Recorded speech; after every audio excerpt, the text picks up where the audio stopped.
Did you know that 35% of fuel economy can be attributed to your driving habits?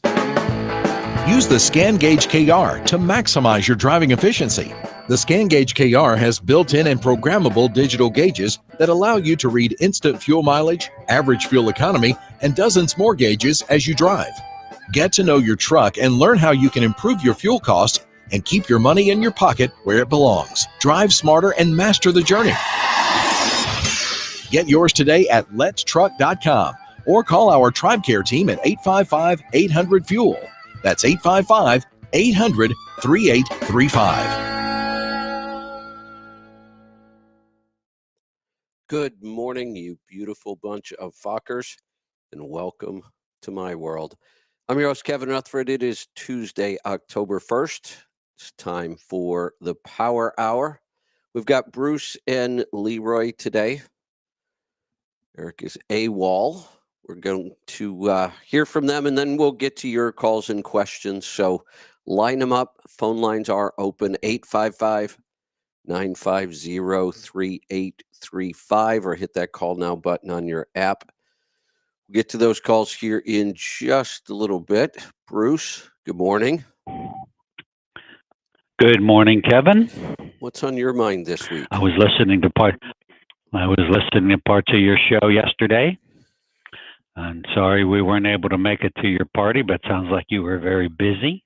It was a very busy time. Yes, it was. Maybe next year. Maybe you were so busy that I wouldn't have had time to spend time with you if I would have came out there. So. Well, you know what happened is anyway, in the beginning, with that many people to feed, we had two big commercial ovens in the garage, and I had the smoker going, and we were almost cooking to order in the beginning. So I was kind of over in the garage by myself. I imagine you would have been there with me, and I wouldn't have been getting any cooking done because we would have been talking too much. Hey, let's talk about your beef sticks. Yes. If you're driving, how do you open this beef stick? They need to make this thing at the top so you can peel it open, because I have to cut these with scissors. No, the new ones peel open much, much better than the old ones used to. They've made an improvement in that package. They do peel at the top, and these, I don't think I've had a package not peel. I see it now. There you go. Yeah, okay. The old ones, that answers that question. The old ones were the same way. They had that top that was supposed to peel, but a lot of times it just didn't. You were constantly fighting with it. Now that they've switched, I don't think I've had one that I can't get open anymore. Okay. So, I had a physical. I haven't had one for about 5 years.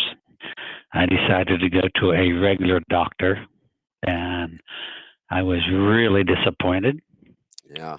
And I got my blood work back yesterday. I'm gonna send you this copy. They don't like my cholesterol, and it's the first time this has happened in my life. It's at 216. That, Bruce, I still consider that on the low side. You do, really? Bruce, here's what they said. Go ahead. Some of your cholesterol numbers are out of the desired range. Lifestyle factors like increasing your physical activity and healthy eating habits, including more fruits, vegetables, and whole grains in your diet. That's exactly reducing sugars and eating less saturated fat. There's two of your numbers that probably aren't ideal.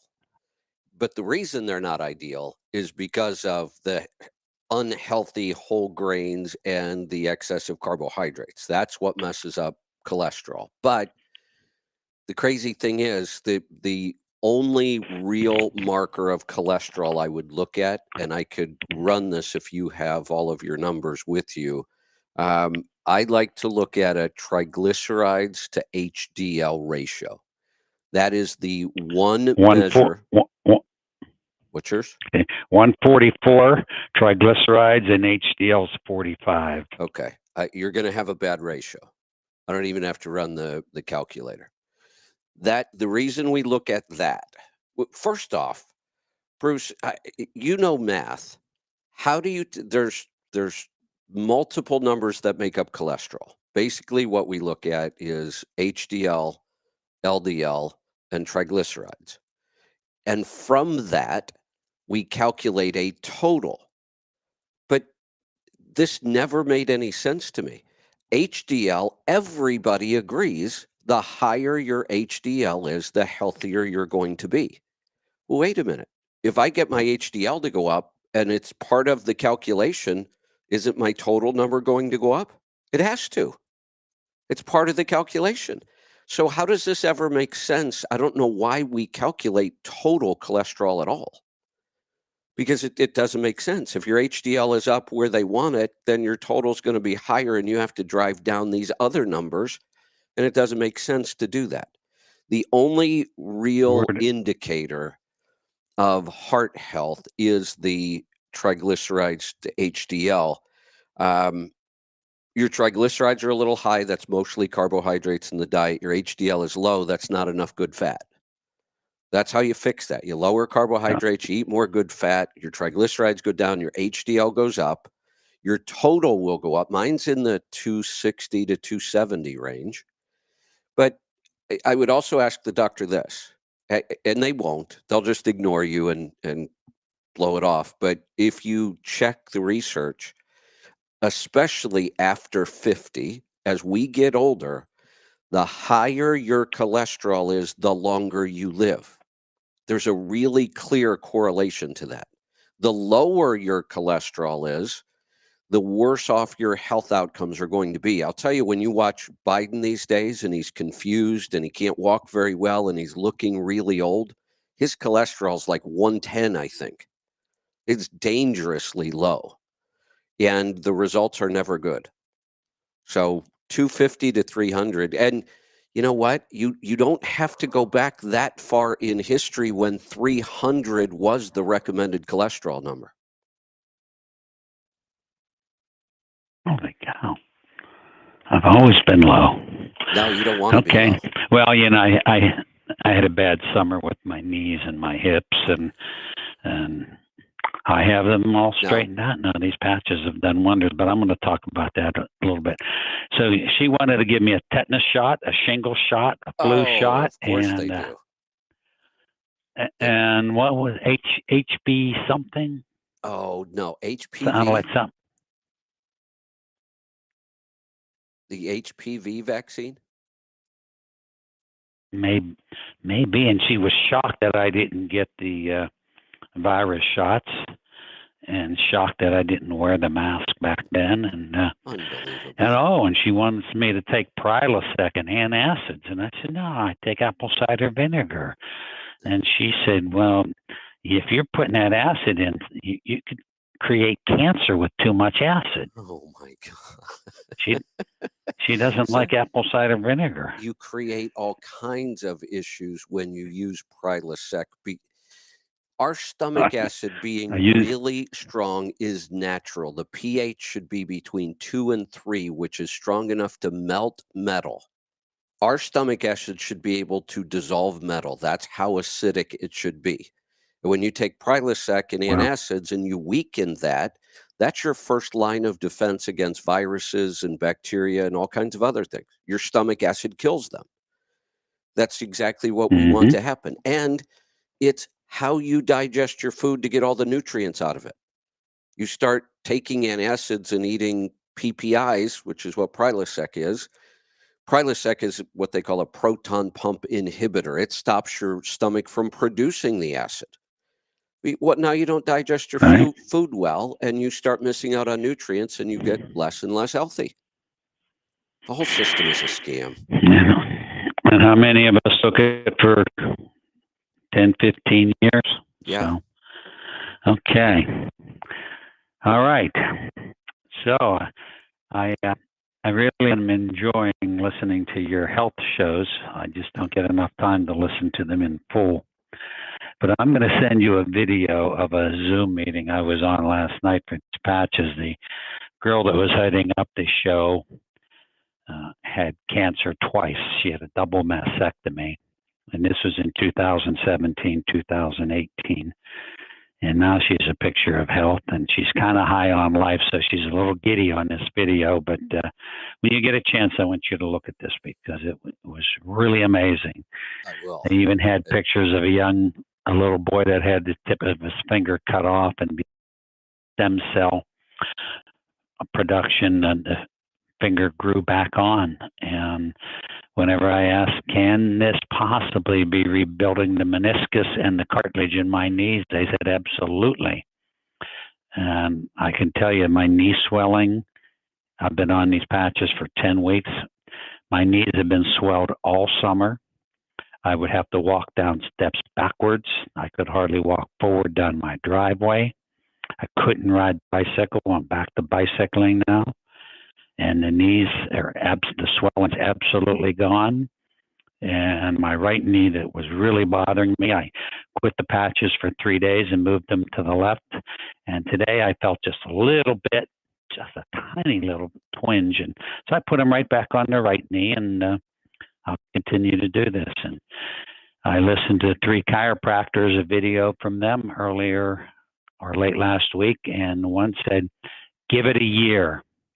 Each patch costs you around $2.33. So they say it's a lot cheaper than a cup of coffee at Starbucks. Yeah. I wear 4 to 6 patches a day. Okay. But I can tell you, I've had a very itchy back for the last 15 years anyway. Those back scratchers you buy at the hardware stores and drugstores, I have them everywhere. Yeah. I hardly use them now. About 75% less on the itch. I'm just shocked at these little things that I'm feeling, and my skin feels like it's tightening up. And I'm anxious to get back to the longer bicycle rides. Excellent. So that's all I have for health. Thank you for getting into it, and keep up the good work, because what I'm seeing now, talking to people about health, is everybody that's over 45 years old has something wrong. Yes. Something is going wrong. Yep. Something isn't right. And I always considered 45 to be halfway through, and which is 90. Right. So I've looked at it, because at 45 is when most people get reading glasses. And if we're all born at 12 o'clock and at 6 o'clock, it's downhill, right? Life is downhill. It's easy. We got a tailwind pushing us. And then at 6 o'clock, we turn 45. We get the reading glasses, and now we start uphill, and we're fighting a headwind. And then when you get back to midnight, it's over. You're 90 years old. It's over. Yeah. And so, there I am. I'm between 9 and 10 o'clock. So life gets a little more difficult, harder, need more rest. And speaking of rest, I'm getting 5 to 6 solid hours a night with these patches, and I just ordered another set that's supposed to help me get even more. Once I wake up at like 3:30, 4 o'clock, I'm up for about 2 hours. Then I go back to sleep for another couple. So I'm almost getting my full 8, but I had that 2-hour break in between, and that's what I'm trying to eliminate. Bruce, there was a time, and I've studied this, and it doesn't seem to be very practical anymore for a lot of people. But there was a time, and there have been a lot of cultures over time that practice what they call biphasic sleep. They have 2 different sleep periods every 24 hours. For a lot of them, it might be, especially in the winter time, because prior to electric light, this was a lot more popular. When it gets dark, and I experience this now being out on the property, because when it gets dark out there, it is dark. I mean, so dark you can't look down and see your own feet. That's how dark it is out there. And it finally dawned on me, because I've always, prior to electric light, when it got dark, nothing got done. You just can't do anything. It's too dark. If you can't carry a flashlight around, there is nothing you can do. And in the wintertime, this far north, that happens at 4:30 in the afternoon. By 5 o'clock, it's full dark and you can't see anything. So it was common to go to sleep then, and sometimes wake up around midnight, and they would do things around a fire and then go back to sleep after a couple hours and sleep till the sun came up again.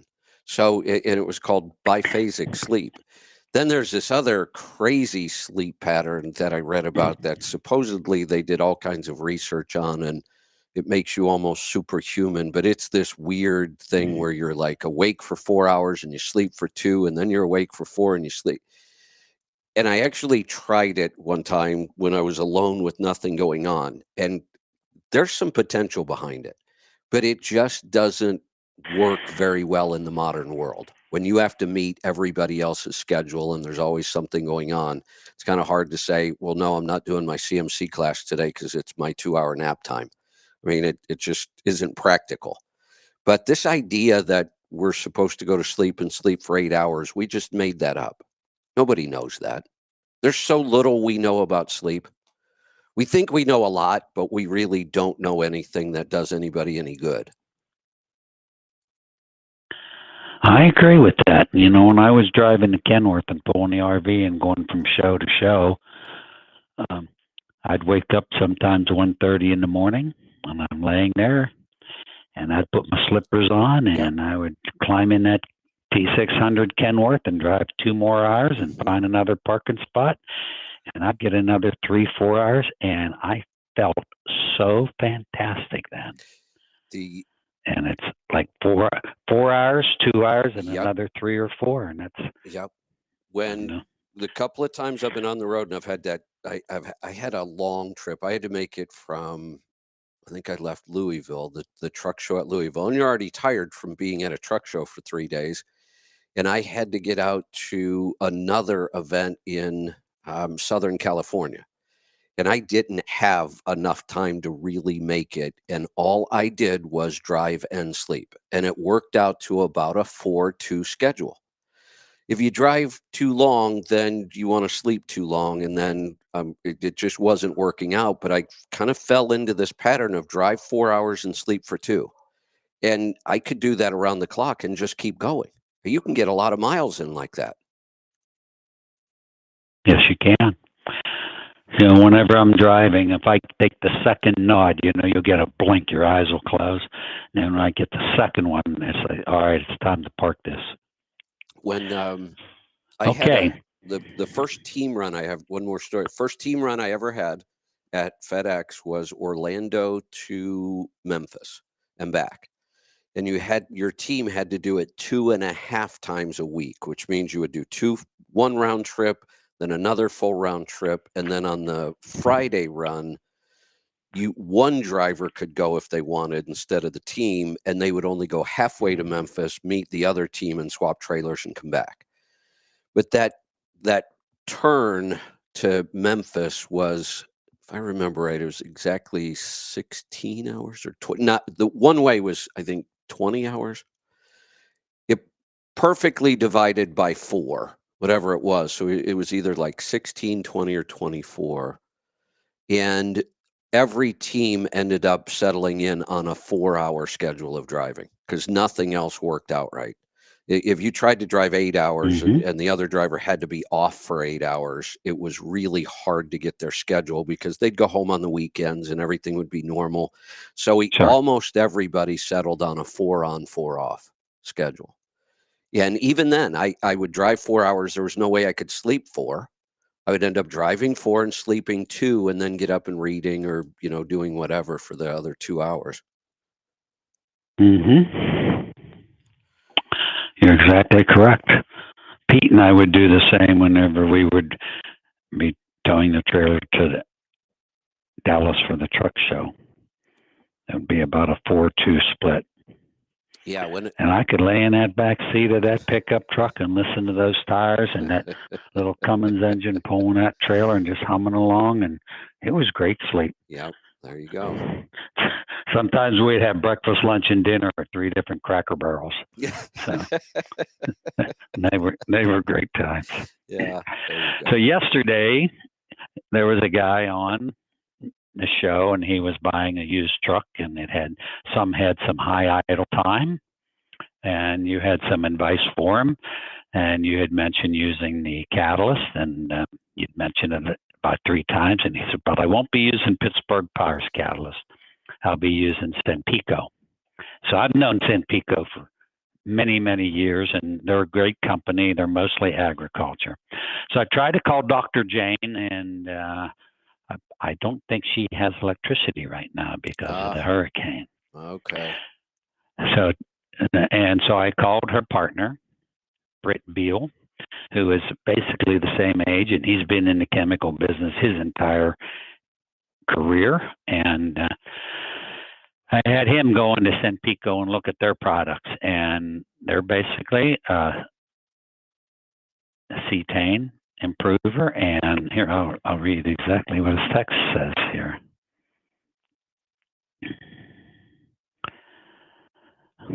I had it up here where it says it's not a true fuel catalyst. It's a cetane improver, flow improver, lubrication improver, injector cleaner. And it's basically the same as our Flashpoint and all the other people out there that have a fuel conditioner. So it's a great fuel conditioner, but it does not lower the burn point of soot and carbon from 1,000 to 750. It doesn't eliminate 70% of the soot and carbon in the engine, and it does not keep the DPF and things cleaner. So if he buys these used trucks that have these high idle times, he really should run the max mileage catalyst along with his Senpico, and then he'll get both benefits. Okay, maybe he'll try that. I could tell that he's used this product a really long time and got a lot of good results for it. It's hard to, when somebody's got good results, it's hard to argue their results. But it might be an interesting test for him to try to add it to that and see what happens. Absolutely. Yeah. Absolutely. So that's what I have. All right. Well, let's. In our pump and injector shop, Pat Sharp, who does the pumps and injectors, he's about a week out right now. So, and he's going to start building up our stock. So we have big cam pumps and injectors on the shelf, already built, already increased fuel flows. So speaking of that, Bruce, anybody that before we go to Leroy, are you guys doing anything? I don't know what you can do really. Anything to try to prepare for this port strike that started last night? Oh my God.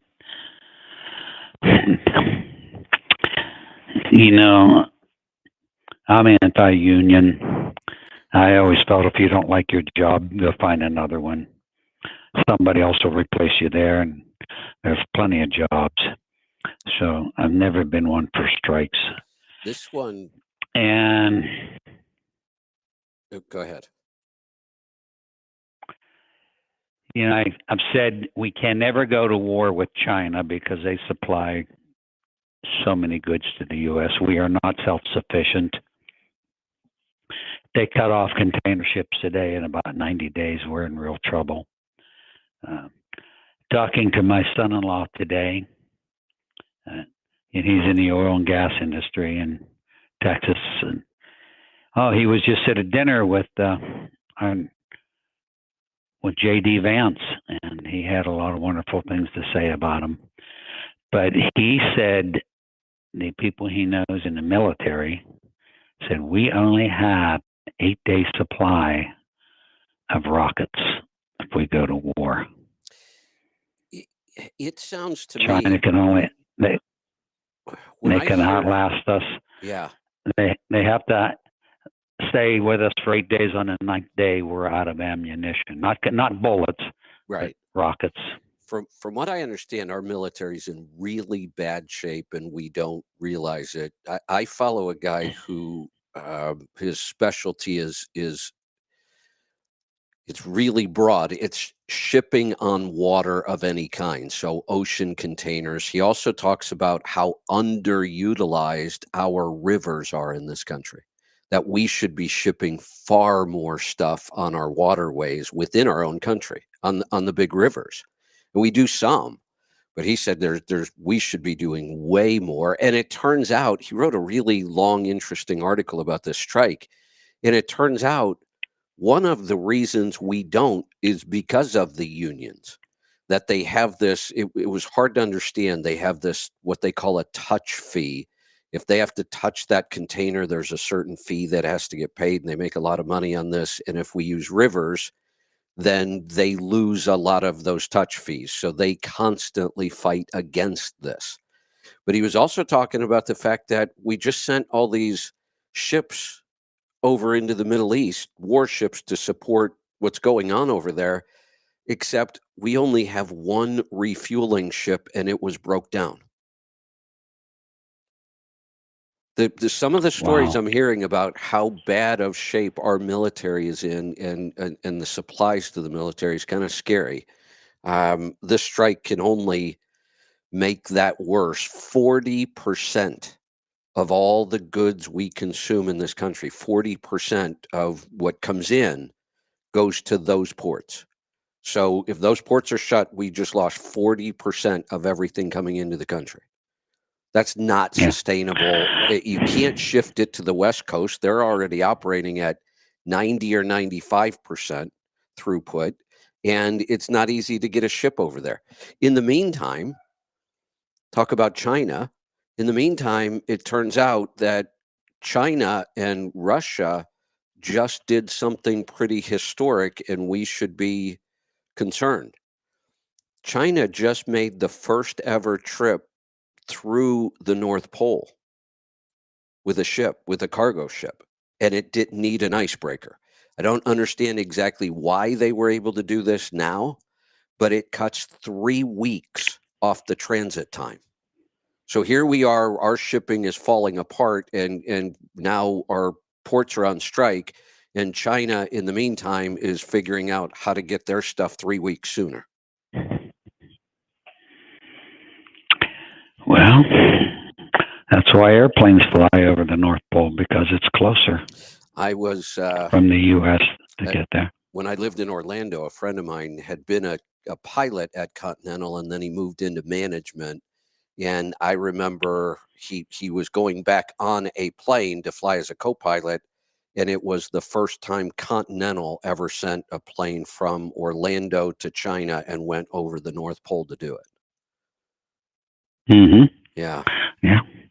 Good friend of mine, he's in Colorado. He flew to Dubai and India and China, and he said that it was much closer to go over the North Pole. Yeah. So back to the strike, I evaded your question just like Kamala does. By the way, I wonder if she's going to go down there and talk to these people. And being she's the acting president, Biden said that he's left her make most of the decisions. She should be traveling down to the ports and negotiating. So should the labor secretary, who isn't even legitimate. She was kind of installed, Julie Sue. We have problems with her in trucking. This is her job too. She should be in there negotiating this, and she's not. And from what I understand, she won't be able to. I guess she's a horrible negotiator. So there's not much hope there. All it takes is a signature, and the strike ends. Don't you remember when Reagan ended the air traffic controller strike? I do. It's the Taft-Hartley Act. They can stop this. I'm shocked that they didn't. Mm-hmm. Well, they're kind of in a bind. Here's the problem. The Democrats need the union vote, and they know they're in trouble. This was the first time in history the Teamsters did not endorse the Democratic candidate. They didn't endorse anybody. But that's a big problem for the Democrats already, and the Teamsters are probably the most visible union. And now, if they stop this strike, they're just going to piss off all the unions. But the other problem is if they don't stop this strike and it goes long enough to really hurt the economy, and it can, and inflation will go through the roof, then they're really screwed. And what about Buttigieg? Isn't he should be there too. in transportation? That's right. He should be. And where is he? I haven't heard a thing from him about this. None of that. No, but the administration just ignored this completely, as far as I can tell. They act like it's not happening. Right. I don't get it. It's not. Okay. All right. All right. Let's hear from Leroy this morning. Leroy, good morning. Good morning, Kevin. Do you have anything to add to all that, or do you have stuff of your own, or both? Well, I have something of my own. I was going to ask the cholesterol question, but I don't think we want to go back into that again. Okay, we could do that tomorrow if you want to call in. Yeah, I'll call in with my cholesterol results from last year, and you can tell me what it was. I'll run all your ratios for you. Yeah. Yeah. No, I've been busy the last couple days putting together a list of parameters for OTR. So I don't know how much we've talked about our partnership with them. It's a little bit more than we're just, selling OTR products. We're actually in a partnership with them. So we've had conversations with Jason, the owner, and their engineering team over there. And I said, hey, I mean, I think your product would be a lot better if it had these parameters that you could view lifetime. It could help, me So help other people fix trucks. before you keep going, Leroy, I don't know if I missed all of this. What is OTR and what's this even about? Oh, OTR is the diagnostic tool. Okay. It's a small Bluetooth adapter that plugs into your data port and connects to your phone and has a lot of applications, like it can do regions, clear codes, reset soot load, view live data, kind of all the stuff you want in a scanner, right? Got it. Okay. And I was talking to him. I said, "Yeah, you got a good product here, and it connects to newer trucks and Volvos and things like that." And I was like, "Yeah, this is good, but it would be better if you had these parameters, because some of the ones you have, are helpful, but you could have better ones." And he's like, "Okay, cool. Just send me the list of what you want." It's like, "Oh, okay. So we actually have, we can make a difference in the product. We're not just, a reseller." So we've had really great conversations with Jason over there, and he's got big things in store for next year, and it's just a really exciting time over there at OTR, and I'm pretty excited to be part of it, because there's a lot of little things that I guess they're software engineers. They're not, mechanics or technicians. So, well, one small little story was, I think on their app they all use empirical units, right? So they all use, inches, PSI, things like Okay. that. Yeah. And in differential pressure for the DPF, they have the units in PSI, which is fine if you're measuring a lot of pressure, like boost pressure, you can put in PSI. Right. But when you're looking at differential pressure, you need something like inches of mercury, Got it. which is a much smaller unit. You get more resolution, because otherwise your number is going to go from 0 to 0.1. I mean, right. if you see any sort of PSI on your differential pressure, your filter is completely plugged. Right. So I'm just like, okay. the unit you chose for this parameter is not really that helpful. I know somebody's going to look at that and say, inches of mercury, what the hell is that? But I mean, it's better than it just being 0. Help me out here. Do we use inches of mercury for blow by? We use inches of water Inches for of blow water. by. Okay. I knew it was something Yeah. like that. Got it. All right. Inches of mercury is kind of in between those, but you get a little bit more resolution. You get more numbers. So, Right. like, for example, on a healthy DPF, between regen cycles, it should be less than 3 inches. If you see more than 3 inches or 4 or 5 inches, your filter is completely plugged. And let me see what Let me see if I can help somebody with an analogy here. It'd be like trying to measure something with a tape measure when what you needed was a micrometer. Exactly. Yeah. Yeah. So, like, I just did the conversion. So 3 inches of mercury to me is a pretty plug filter. That's 1.4 PSI. Yeah. Which, if you're reading that, you're like, oh, it's 1.4. It ain't bad. I mean, I guess 3 doesn't sound that bad either, but well, and do we have an accurate enough gauge to measure the 0.4? Yeah, exactly. If we're using air pressure, is the device and everything accurate enough to measure down into decimals? And probably not. Right, exactly. So, yeah, it's just been fun. So I've been compiling a list of things that I think he should add to the OTR. Well, good. And I think we're gonna, with our little partnership, I think we're gonna make just a way better product, and just more helpful data. I mean, they have request only parameters, which in future is going to be really helpful parameters. So there are generic 1939 parameters, which are ones that everyone has access to, like engine speed and boost pressure, oil pressure. I mean, those are all good things, but when you get into some of the request only parameters, we're talking like, what fueling mode is it in? I'm just like, that would help so many drivers if you could just put that into plain English of like, what's my truck doing? It feels like Right. it's derated. Yeah. You look over to your tablet or your phone and it says, you know, turbo speed derate. Like, oh, okay, well, that's helpful. It doesn't Yeah, exactly it say is. why it's in a turbo speed derate, but at least you know it's in a derate. And you have at least a direction to look in. I mean, that's actually Right. quite a bit of information if you think about it. It's way more information than we've ever had before. Yeah, I mean, that's what we do if we're like looking at a power problem on the dyno or we tune Right. a truck and it doesn't do what we want it to. I'm like, what fueling mode is it in? Right. Is Yeah. it, is it in smoke control mode? Is it in, turbo speed derate? Is it in high altitude mode? Like, if you just know that one thing, that just eliminates so many other things because now you're not thinking, well, maybe I have air in the lines, or maybe I have this, or maybe Right. I have that, maybe it's a boost leak. We Um, you just know right away what's going on. we can go back to our book, How to Troubleshoot Anything, and then you'll realize how valuable that information just was. Oh yeah, yeah. Yeah, You really, that's a big piece of fence that you just that's fenced right. off there. Yeah, good stuff. So Well, that's exciting. yeah, I'm pretty excited about it. So he's really open, and he's actually kind of heard about us for a while because I think he listens to the show, or he's had people call in and say, "Hey, I listened to Kevin's show, and I hear Leroy talk about the OTR. I want to get one." Right. And then he reached Good. out to me and was like, "Hey, I hear you talk about the OTR a lot." So You that's how know, we kind of got the conversation going, was through the show.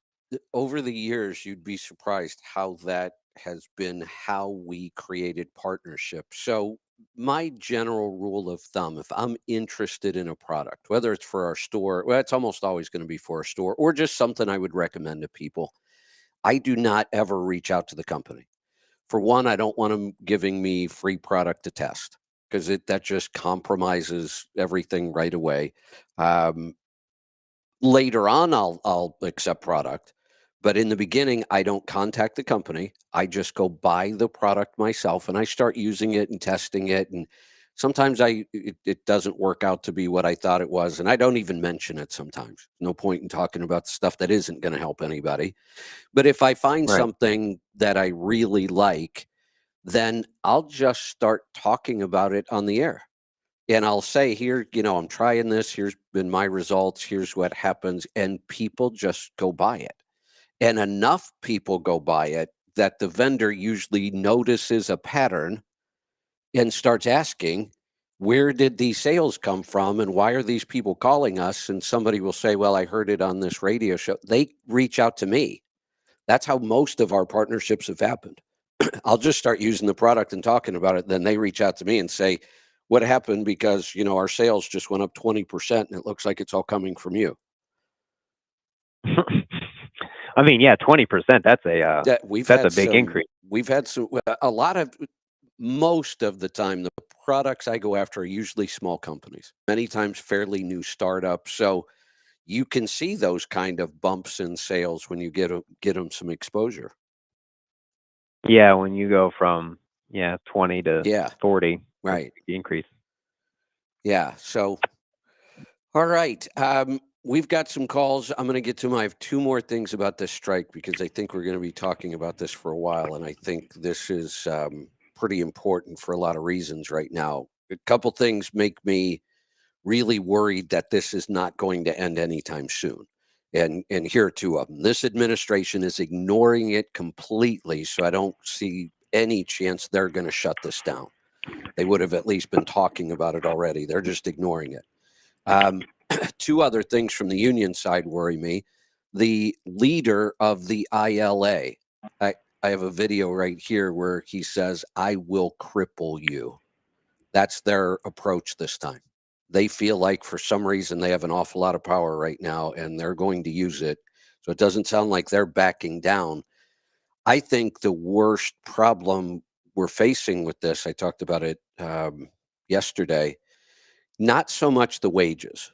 They want wage increases and some benefit stuff, the typical things you see in a union negotiation.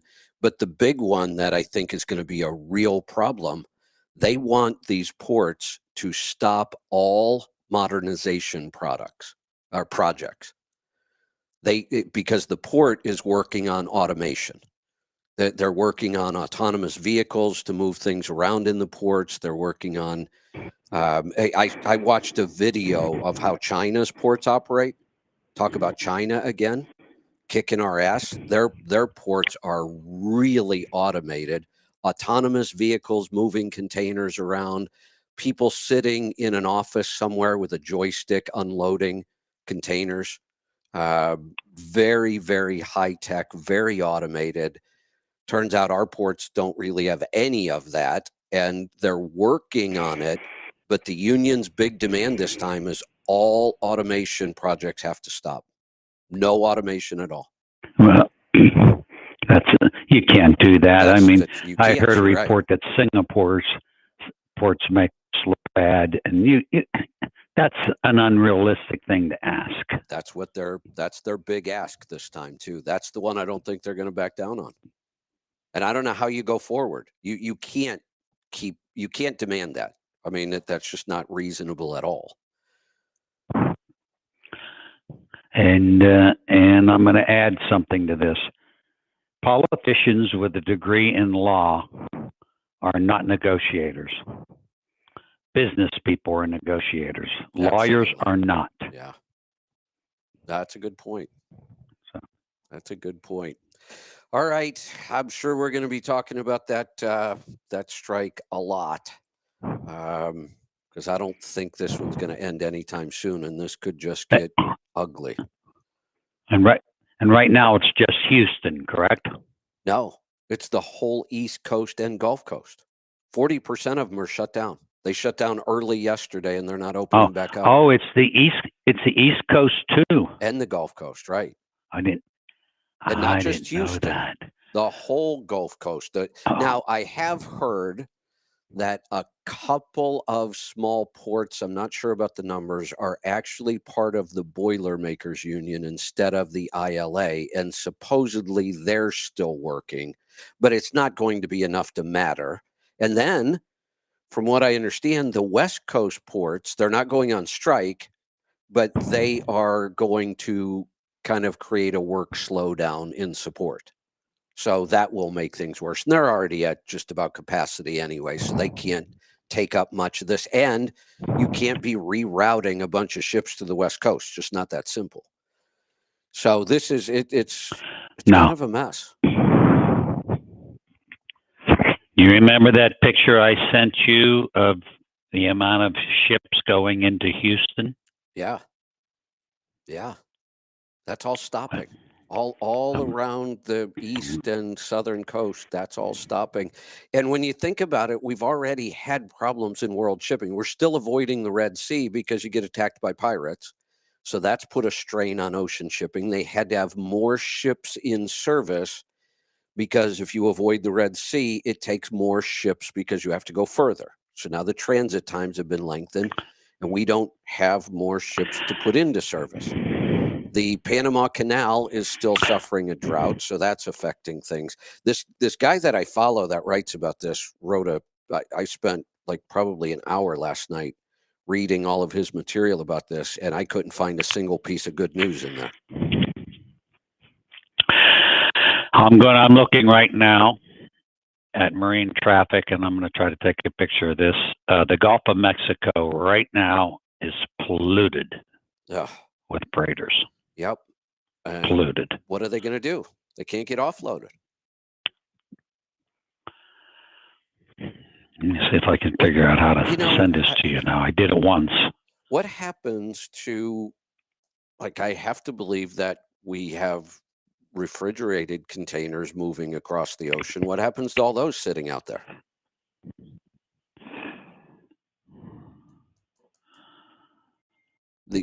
Don't we get 100% of our antibiotics from China?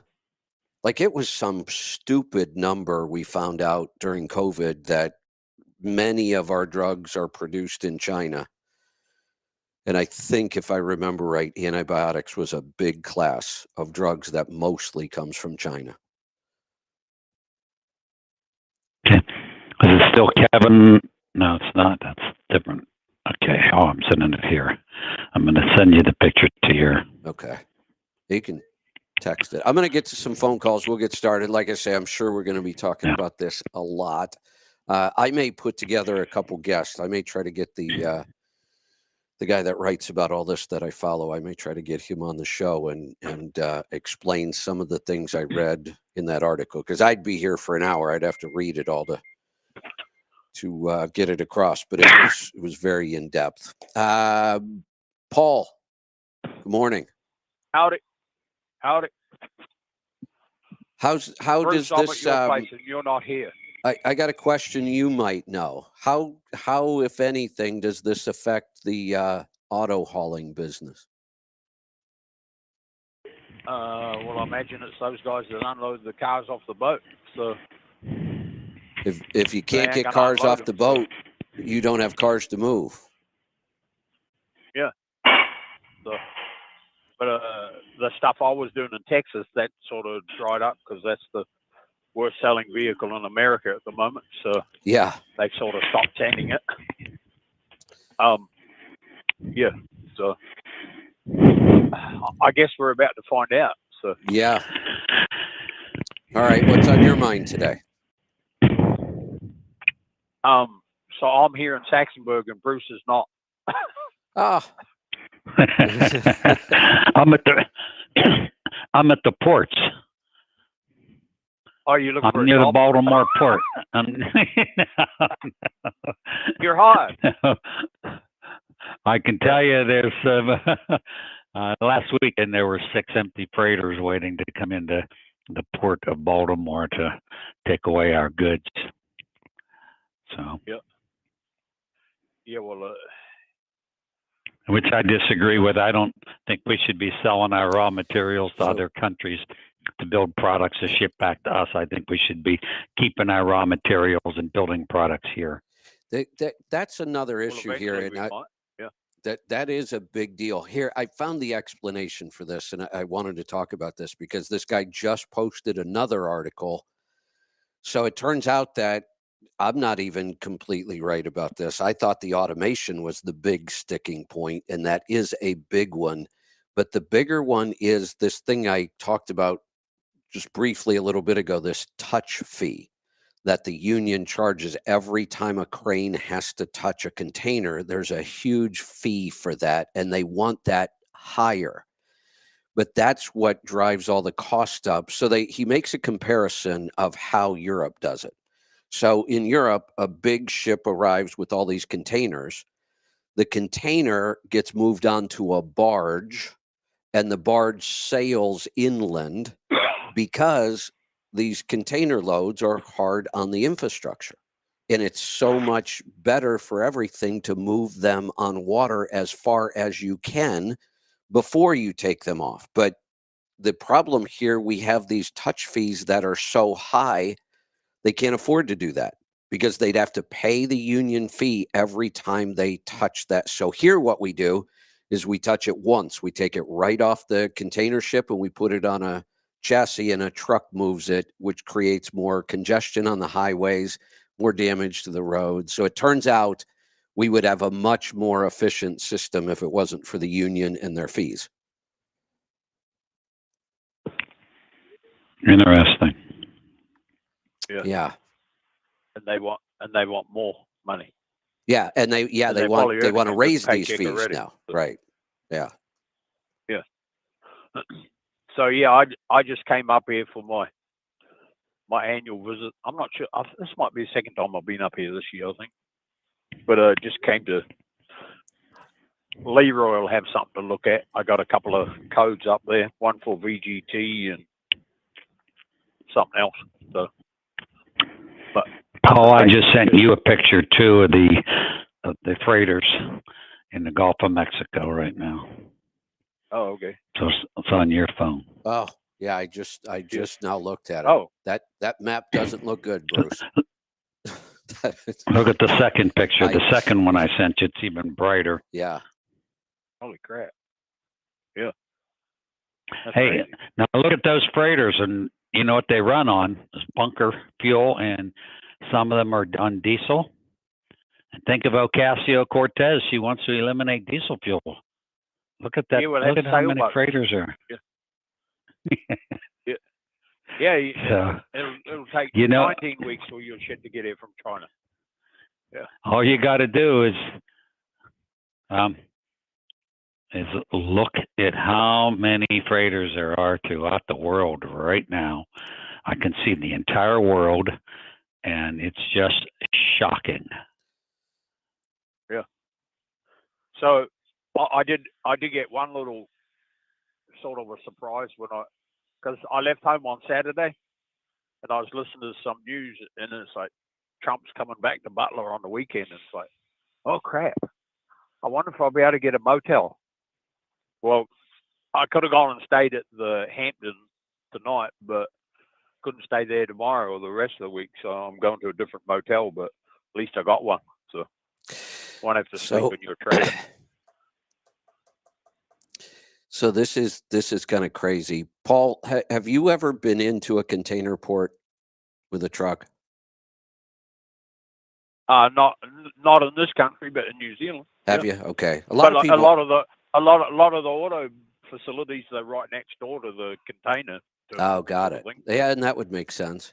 Yeah. So early in my career, I did do some container work. I had a couple trucks that we were moving in and out of Cleveland containers. So I got a small taste of it a long time ago. And from what I understand, it has not changed at all. And even then, I thought it was one of the most backward operations I had ever seen. It is so inefficient. The wasted time is incredible. Just everything about it seemed just really inefficient. And I was just sitting here watching a video of how the ports in Asia, Bruce, you mentioned Singapore, China, Korea, their ports are so automated and efficient. And watching it was incredible. It's nothing like the way our ports operate. You know, here's the struggle. None of us want to be replaced by technology. You know, we don't want autonomous trucks because it gets rid of jobs. I get why the unions don't want this. It eliminates jobs, and none of us like that. We never have. But when you watch the difference between the two, you have to understand that we can't let the rest of the world modernize like this, and we don't. I get it. I don't want to see people lose their jobs over automation either, but I don't know how you stop it. Yeah, well, I saw a video that was somewhere in China, and everything was automated, and there was on the dock side, everything was automated. Yeah, and if a person stepped up, you know, you break the sensor line, everything would stop because there's a person out there, so right. Everything would stop. But if there was no people, everything just kept on going, and it was perfect, and the machines didn't stop for lunch. And it is so organized and efficient, and I just watched it, and it is crazy. If you've ever been to one of our ports, how different it is. Well, I just sent both of you guys a picture of the freighters right now between South Korea and China, and I mean it's wall to wall. It's wall to wall. Wow.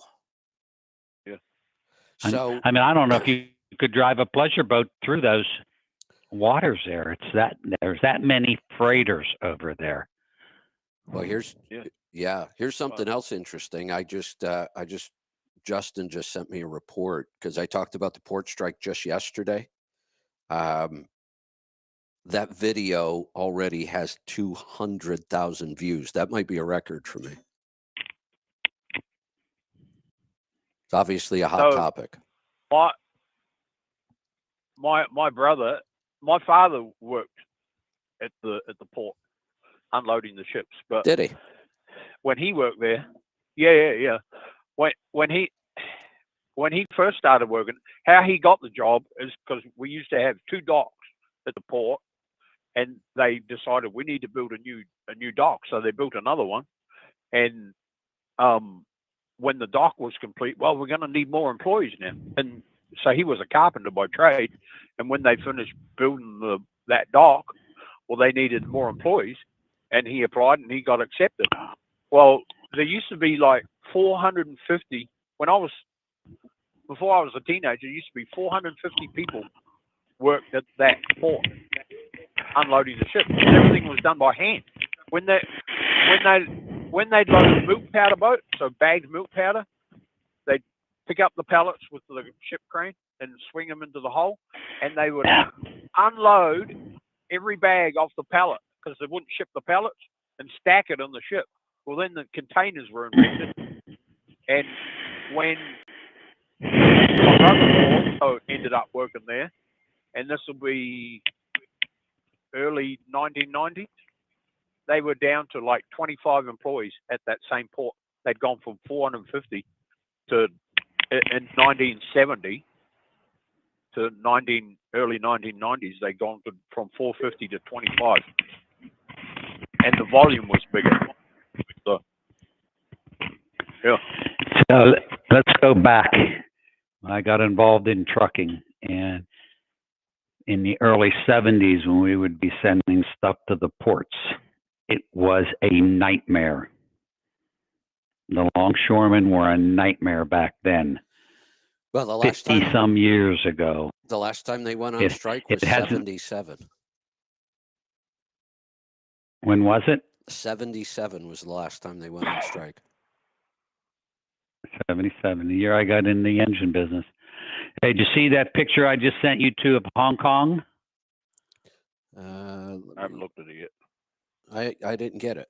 I got the first two you sent me. Oh, wait a minute. You didn't sent get it Hong on Kong. another chat. I got it on another one. Wow. All I got is Hong Kong. Oh, maybe. Oh, okay. And Oh, when yeah. people say they were the biggest industrial or biggest user of world products, I don't know, man. When I'm looking at China and Hong Kong here in South Korea, there's a whole lot more freighters there than there are around the U.S. Part of it, I talked for a long time after I read that book, The End of the World is Just the Beginning, because that's the whole point of the book, is that our ocean shipping is changing, and there's going to be a lot less of it, according to this book. We're going to have to survive as a country on more of our own resources. And he goes through all the different scenarios in the different countries. And it turns out China's not in a good position. They don't have the resources that they need. They import a lot of stuff, and it's a problem for them. And we're in much better shape if this occurs, that there just won't be as much shipping. So that's part of it. Our economy is still bigger than theirs. They probably do have a lot more port activity because they have to import so much more stuff. Well, New Zealand sends boatloads of, like shiploads of raw logs to Japan and China. Right. And so do we. Yeah. So do we. Yeah. All of Asia imports a lot of stuff. They have a lot of people and not enough resources for all the people they have. You had to make it. Yeah. Yeah. So my brother, he also used to be a port employee, took after Dad. And he drove the straddle carriers that pick up the containers and move them around. So I'm not sure if it was 2008 or 2012 when I went back. And he says, "You want to come for a ride in the straddle carrier?" Yeah. So climb up the ladder. You're like four stories high or something, about that. And we're sitting there, and it's really weird because you sit sideways up in that thing. And he said, "You want to drive?" Yeah, I'll have a shot. So I don't go real fast because it's way different than anything else you've ever driven. But you flick the toggle switch, so you sit sideways, but you just flick the toggle switch, and you're always going forward according to like if you want to make a left turn or a right turn, there's no reverse. So you just flick a toggle switch, and it makes the motor spin the other way. But it was very different to climb up to a 4-story building to sit up there and drive. But when they bring them to New Zealand and they assemble them, they're made in Sweden or Switzerland or somewhere, and they come over and they assemble them. And he said, you should see how they test them. And he said, it's crazy. They'll put it where it can go as fast as it'll go, like 40 miles an hour. And they'll race down the pier, and then they'll just stand on the brakes. It'll stand up. It's 8 wheels, but it'll stand up on 4 wheels. And they'll go full bore and just make a left turn or a right turn, and to see if it'll tip over and make sure all the stability controls and everything is working. And he said it's kind of scary to watch them when they first put them together, and then they turn them down to whatever speed, but just to make sure it's safe. So it's a hell of a ride when you're up there. Got it. So, hey, Paul, did you want to talk about your truck today? No, not really. I'm just here for maintenance, but okay. All your guys have gone for lunch break. So yeah, but I do see the Superliner with the incorrect engine in there. Just my opinion. So the big cam don't belong in a Mack Superliner. All right. It should have an E9 500 V8 in there. So, there you go. All right. We're gonna grab another call. We're gonna head off to Oklahoma this time. Stephen, welcome. Hey guys, hey, I got something about the inefficiency at the port, but I also want to thank the Pittsburgh Power crew. I think it was last week. I had an oil leak on my bypass unit and the OPS system, and I had called Eric. Eric left the box for me and outside, so I could stop by there after hours and grab the box. And I appreciate you guys having an RV dump there. I'm not sure how long that's been there, but I took advantage of using that as well. Yeah, that's why I like hanging been out there. There for 18 years. Yeah, and on the back corner there's a 50 amp hookup too, on both back corners. Oh, geez. Yeah, they're 50 amp hookup. So when I go there, I just live in the parking lot. Nice. Yeah, that works. works. Really nice. With the inefficiency at the ports, my wife and I haul cars. We have an enclosed car hauler for one of the big companies. And August is a huge show up in Pebble Beach, California. And there's always a theme to the show. This year's theme was Queen Elizabeth. And she loved her cars. She had always worked on her cars. Well, they shipped 12 of her vehicles over to the United States to be up at that show. And there's 3 of us semis went down there to grab those cars, and one of the containers with one of the cars got lost. They couldn't find it, have no idea where it went. I don't know what the end result was on it, but could you imagine losing something like one of Queen Elizabeth's cars at the port? That's kind of crazy. So that's just an example of the inefficiency, but it could have potentially got blown off because they lose containers all the time coming across the ocean. But so just interesting. I would love to know what the story was if they ever found that car. Yeah, I can tell you one of the things when you go from Florida to the Bahamas, they say watch for the containers because they float about 2 to 3 inches below the water surface. Oh, you're kidding. Oh. No. That sounds awful. And you can imagine that 40,000 pound piece of steel plus the container, and a boat running across it. Oh. Especially these center consoles that are running along at 70 and 80 miles an hour with 5 450 horsepower engines across the back. What that would be like when they hit one of those. Oh. That's bad. So they are out there. They're out there to take off the bottom of the boat. Yeah. All right, man. I appreciate what you guys do, and my truck will be going to your shop when it's time for the engine eventually. All right. And by the way, You guys have a good day. we've been doing that for a long time, hiding parts outside for guys to come to at nighttime to pick them up. That's awesome service. I mean, you Really is. definitely not on the beaten path. It's a little easier to get to you off of 79, and then we had to go out to 80 to head over to Jersey. So it'd be nice if you guys were a little more convenient to I-80, but it works. I was able to get in there, got my parts, and we were gone. Let me tell you why we are where we are. Yeah. I was going to move the business to Denver, Colorado. Hold Oh, geez. on. We're going to let the little guy outside. He sees a squirrel. There's Bentley. All right. Yeah, that's Bentley. Anyway, I was going to move to Colorado, and out of all the employees, only one was willing to relocate that, and that was Sean, our parts manager. Everybody else wanted to stay in Western Pennsylvania.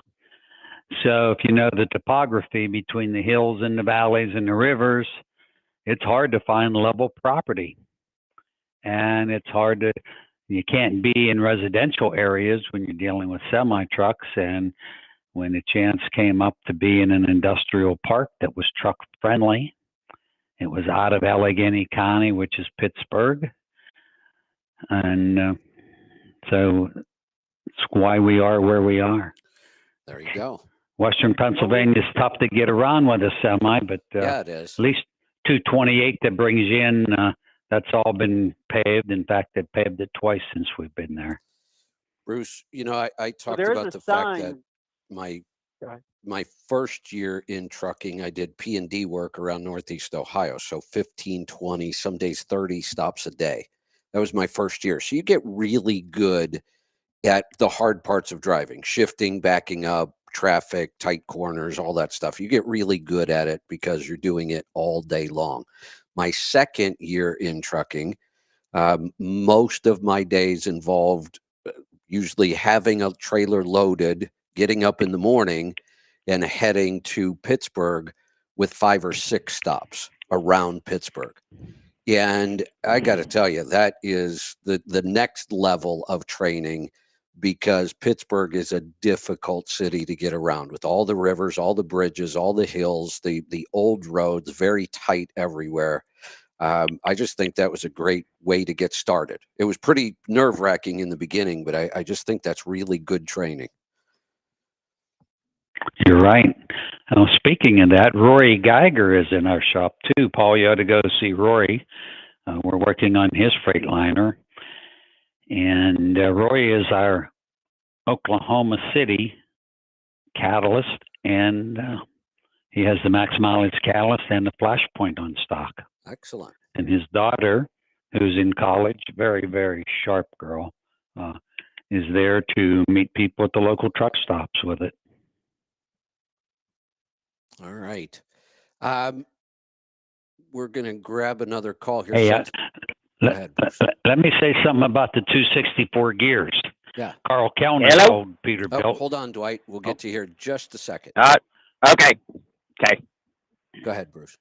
Okay, Carl Kellner's old Peterbilt is out at with the 264 gears and the power box and everything we had, is out at Turnaround Transport in Missouri. And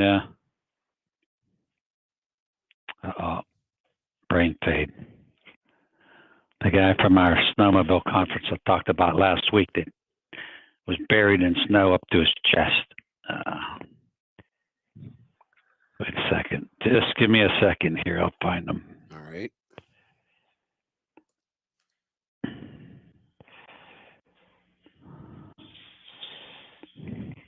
While we're waiting, I got to tell you, I don't know that I've seen a topic dominate social media lately. And there's been a lot of big topics, but I don't think I've seen anything get as much attention as this strike is getting right now. It's all anybody seems to be talking about. I can believe that. Anyway, let's take the call and then I'll come back to this. Okay. Dwight, go ahead. And I know you want to talk about the port, so I have another quote here from the leader of the strike. And Well, The reason I'm going to read this well, after you're done is because this has a lot to do with what I've tried to talk about with trucks and drivers, and I'll explain when I come back to it. But go ahead. well, I think it's could potentially be bad for trucking, and I think my job's gonna be one of the first gone. I've been on a dedicated run, and it comes out of a warehouse and picks up in the Baytown, Houston area, which, if you know that area, Baytown is Houston. Yeah, right. And that's all they do is they bring the containers into the yard, and they put it on trailers and goes all over. And out of there, it even goes up. They send freight up to New York, New Jersey, all up and down that coast, all the way straight up to Chicago, little bit back to California. But I come to Denver every week, and done that for a little over 3 years. And I'm pretty worried, because I've watched that video. I've seen the president talk, and I don't think he's going to be willing to move. Now, he also talked about wages, and the part I will agree with him is he talks about the billions and billions and billions that they're making. We're used to it was millions, now it's billions. And like he said, they're not sharing that. And he used other companies like Amazon. And I'm not an anti-capitalist by any means, but I think he's got a point. These corporations are not sharing some of the wealth. And because in 1977, I lived in Brownsville, and boy, oh boy, if you wanted to get in a fight and get the snot beat out of you, say anything negative about that shutdown. I mean, they just get rabid, and so you learn to just shut up about that. It's interesting you bring it up, because here is a quote from the president of the ILA, and it kind of tells you what his attitude is right now. But before I read this, I want to talk about, I've talked about this before. This is a tough spot. You know how in trucking we always hear, well, if we just shut down for 5 days, the country would be a disaster. And you're right. If you could shut down all the trucks, it would be a horrible disaster. I mean, it's hard to imagine what would happen. So I've always tried to warn people, be careful how you use that much power. Nobody's going to be happy if they have to suffer because you went on strike. So I get it. You want to strike, go on strike, but you better be careful. And your attitude could make a difference. Listen to the attitude in this statement. People never gave a shit about us until now. When they finally realized that the chain is being broke now, you know how many people depend on our jobs? Half the world. It's time for them and time for Washington to put so much pressure on them to take care of us because we took care of them. And we're here 135 years and brought them where they are today, and they don't want to share. We're done. That's quite an attitude. Like I said, I watched that video, and like he said too, you know, they worked through the pandemic kind of like we did. You know, we didn't get much.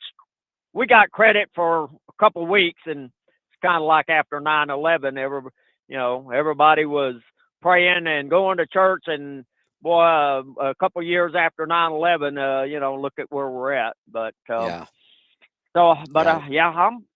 a little bit worried for sure. Yeah, this one doesn't look like it's going to end anytime soon. I don't know how they're going to resolve this one. No. Hey, and I was going to say, of course, too, now, before you do cut me off, I do want to talk about OTR, but another reason I think we're going to be in trouble with this port is, you've already said it. We don't have a president. We don't have a vice president. We don't have a transportation secretary. Biden has nobody. So we're in trouble. We're in trouble. I could be in trouble. Yeah, I think so. But on the good note is Two things. I just bought an OTR device, which I had been looking at this before Leroy had mentioned it a few times. And yes, once he mentioned it a few times, I'm like, okay, because the first of the year I bought my first emissions truck. It's a 2016 Volvo with a D13, and my first week I got it, it wanted a regen, and I just happened to be up into high altitude, and I think that had a lot to do with it. And I finally got this device. Now I don't have it. It's coming in tomorrow, so I'm excited about y'all's partnership, and to make them feel good, and Kevin, when sooner or later you'll probably get involved. So I placed my order, and of course it's all automated. And they came back, said, "Yep," said your order's confirmed. And I looked at it, and I'm like, there's supposed to be 2 units on this, and they're showing 1. So I called them, and they picked up right away. I got a person that knew everything about the device. They explained things to me. They told me what was going to happen, what I needed to do, and they were just so helpful and so knowledgeable.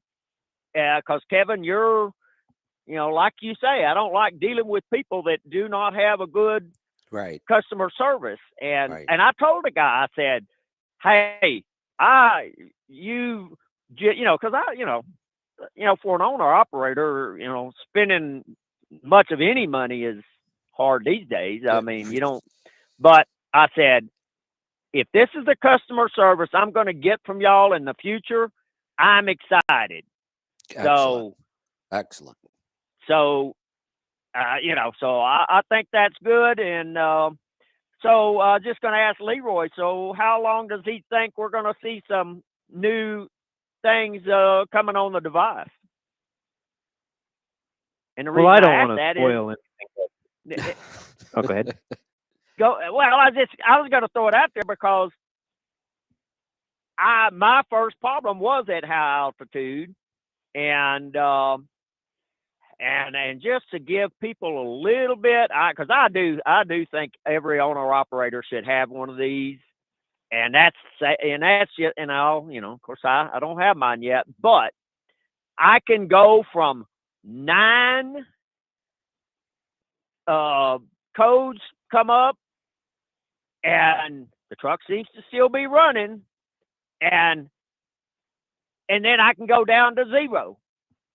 And and so when I tell people, of course, if it shuts you down, it shuts you down. But don't be in such a big hurry to run to the dadgum dealer, because you know what they're going to do. You're going to go out of the door with a $10,000 bill and every new sensor, and it still may not work. So, but I can go from 10 down to 0. So, but I think I need this to do regen. So if you got any ideals on the regen and anything you can say that would help me in the future, and then I'll let just say what you want to say, and then I'll get off and let somebody in. Yeah, so there's a few things I wanted to comment about there.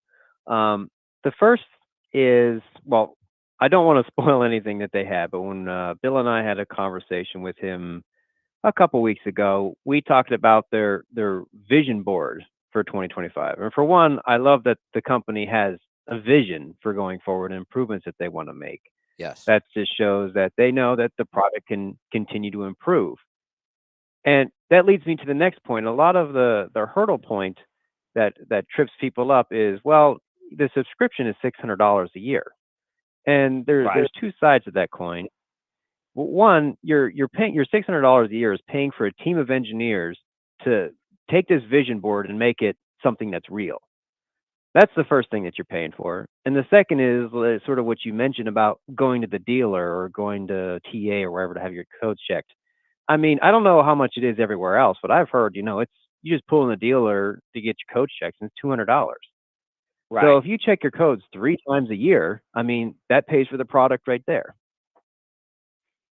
Oh, exactly. I could pay for mine in in a week. And plus, everybody that I've listened to, they agree that you should be doing some preemptive regions also. So, Yeah, it really that's depends on it depends on how you drive it. I mean, if you're one of these guys that are kind of pulling heavy across like the interstate or something like that where the exhaust has a lot of temperature, you're making a lot of exhaust heat, then your truck kind of does a lot of passive regens on its own. But if you have any sort of extended idle time or urban driving or a lot of in the pedal, out of the pedal, then yeah, doing sort of your own regens before the truck does, it can be beneficial. And I've known plenty of people that do that. Some people I think do it too often, but they'll have company drivers that just do a regen at the end of the week just because that's the company policy. And they've reduced a lot of their issues by doing that. That might be too frequent, but it works for a lot of people. Yeah. Well, you're right, because I've noticed when I do more stop and start, when I am heavier, that's when more codes will come up a lot of times. And so, and then I'm also worried about cold weather, because the time it also wanted me to do a regen, it was cold. And this truck really varies in its temperature. So I'm going to be looking at some information on the thermostat too, because I don't understand in the summertime and the wintertime. I mean, golly, I'm almost 15 degrees difference in temperature. So to me, you're gonna, and what does all these emissions things do is they work off of heat. They got to have heat to work properly. So I'm hoping that'll solve some of my problems. So I'm excited. Yeah, I'm for excited. Sure. I'll probably be calling in a little bit more, and seeing what's going on. All right. So I appreciate y'all. Yeah. You're welcome. Thanks for the call. The last thing I say, or the last thing I'll real quick say about their vision for 2025 and going on is a lot of the things that the ideas I've already had for it. So it was nice to know that not only are they doing the software research, but they're getting a lot of feedback from customers and whatnot and how to improve their product. And yeah, it's next year's going to be and the year after is going to be a big year for them. Sounds good. That's exciting. Boy, I'm watching this stuff as it's coming across. This union president is now addressing what is going to happen if the Biden administration does enact the Taft-Hartley Act and makes them go back to work. I guess that's only a 90-day thing, and then they can strike again. And he is just coming right out and saying, if I have to send those men back to work on that pier, the throughput will go from 30 containers an hour to 8.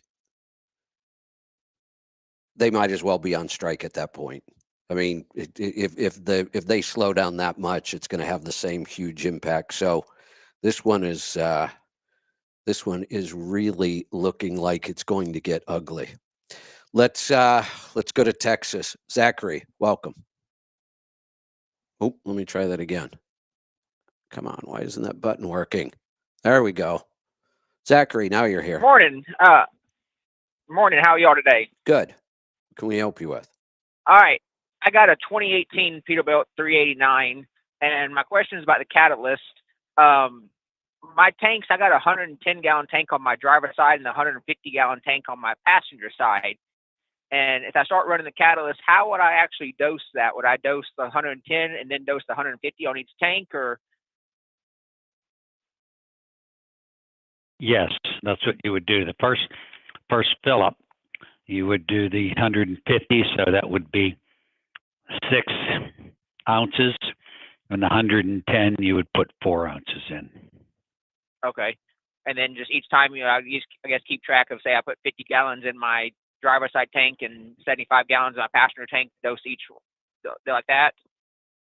Yeah, put 2 ounces in each tank then. Okay. And then another question, this truck since day one, I'm the second driver to have this truck in the fleet.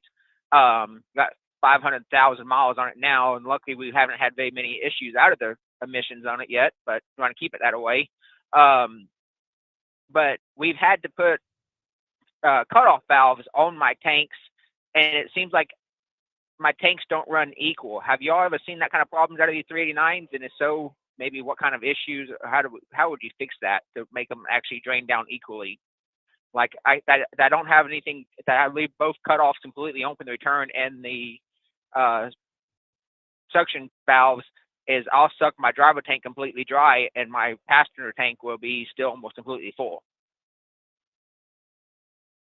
That is a problem sometimes when you're drawing out of both tanks and returning to both tanks. For a while, they used a GT splitter valve that was up under the bunk on the return fuel. And my understanding is they're not using it now. But Brian, who I wanted to have on the show because Dan's off today, Eric's off today. Brian could answer that, but we have too many people off, and he's busy on the phone, so I don't have an answer. Leroy, do you know what they're doing for that? I do not know that, no. I would take the return line on the tank that's getting the most fuel, and I'd put a little restrictor in it. Okay. That's what I done. Some of that. Like I said, we put cutoff valves, and I have the passenger tank completely cut off, and returning all my fuel to my driver tank to kind of keep them halfway balanced out. But it just seems like, if I'm pulling a super heavy load that day, sometimes they still don't run equal. So I was just trying to think if there was a solution to make them actually run equal again compared to just guessing all the time. Mm-hmm. So, but thank you very much. I answered my question about the catalyst. I'm going to try talking my boss into buying some and let me run it through here and see if that helps this truck out any and keep it cleaned out. All right. He probably will say no. I just spoke with some company drivers, and they carry the catalyst with them. They don't put it in every tank full. They wait till they get a check engine light. Then they dose the tank. And within a few minutes later, going down a highway, the check engine light goes out, and they do it that way. They said, my boss won't pay me for it, so I don't want to be broke down, so I'm just going to dose it whenever the check engine light. And that's how fast that stuff works. All right. We are going to take another call. Charlie. Oh, why is that button not working today? There we go. Charlie, go ahead. Hello? Yes. I'm here now. Okay. Hey, Leroy, get ready. I'm coming in, and tell Paul not to leave yet. Okay. All right? I'm coming in because there's an electrical problem between the alternator and the batteries this time, I guess. I don't freaking know. Okay. Oh, all right. I just wanted to warn you guys, but tell Paul not to leave yet. I'll be there in about 20 minutes. All right. I'll be here. Yeah, and Bruce isn't here again. I'm here. No, I'm not. No, not here. Not up here. See? I know I can't hold it. I can't hold a candle to Paul, but I'm trying. All right. Okay, that's all I got. I wanted to warn Leroy. All right, there we go. Let's go to Arkansas. Harold, welcome. I have to hit the button twice today for some reason. I don't know why. Harold, go ahead. You're fine. Yeah, you got me now. Yeah. I'm glad you guys are working with OTR. I've had that for about 3 years, and it's saved me numerous times from getting towed. I can reset the codes in there. And one thing I want to find out if, and I'd asked Leroy this question before, now that you're working with them, I can see the filter temperature, but on this Peterbilt, they didn't put a pyrometer in there, this 2020 with the X15. And I'm just wondering if you'll be able to give me a difference maybe on the dyno there of what the actual temperature of the filter is compared to the exhaust the manifold temperature. So you're asking about what the DPF inlet temperature is versus what the manifold temperature would be? Correct. Yeah, I'm just wondering what the difference is, because that's the only. A lot of times I'll plug it in when I'm going up the hill and kind of keep it around below 700. I'm thinking it's about a 300-degree difference, but I'm not 100% sure. Well, I can tell you, like most things, most of the time when I answer questions, it's a depends question, right? So the first part of it is, are you in an active region or a passive region? If you're in a passive region, the exhaust temperature coming out of the turbo is what affects the DPF temperature. If you're adding fuel to that exhaust stream, then the temperature is going to be higher. So then there is no correlation between the exhaust manifold temperature and the DPF temperature because you're adding fuel. So Right. that's sort of one part of it. Okay. You've checked mine. Well, your predecessor checked mine, and I was regenning passively about every 100 hours, I think. Which is good, yeah. And the second part of it is the exhaust manifold temperature. There's going to be a drop from the exhaust manifold to the downpipe. And that drop is sort of proportional to the back pressure that you have.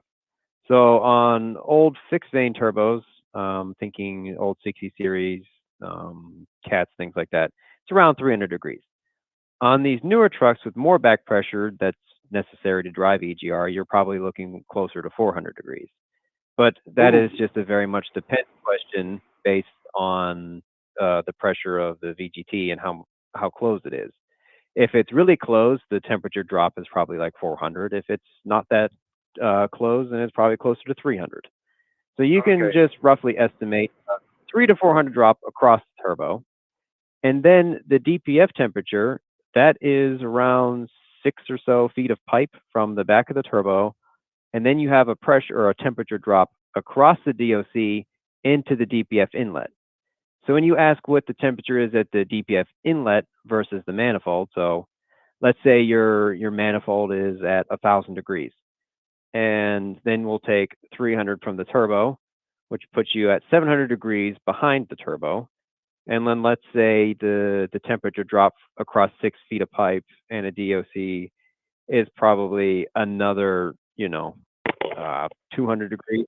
Now you're at like 500 degrees of inlet DPF temperature. And those are all back of the napkin sort of estimates. And there's just a lot of depends that are in there. Right. Okay. Appreciate that. One comment that fella just called about the fuel equalizing in the tanks. On every Peterbilt I've had, there's a valve up on the top that I believe it's the draw valve. It's either the draw or the return, one or the other. Doesn't matter. But you can play with those a little bit and adjust them. Just move them a tiny little bit,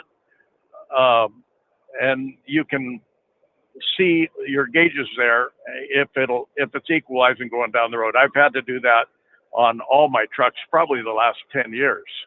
And when I put the fast system on, I had to make a couple other adjustments because that changed the return flow just a little bit.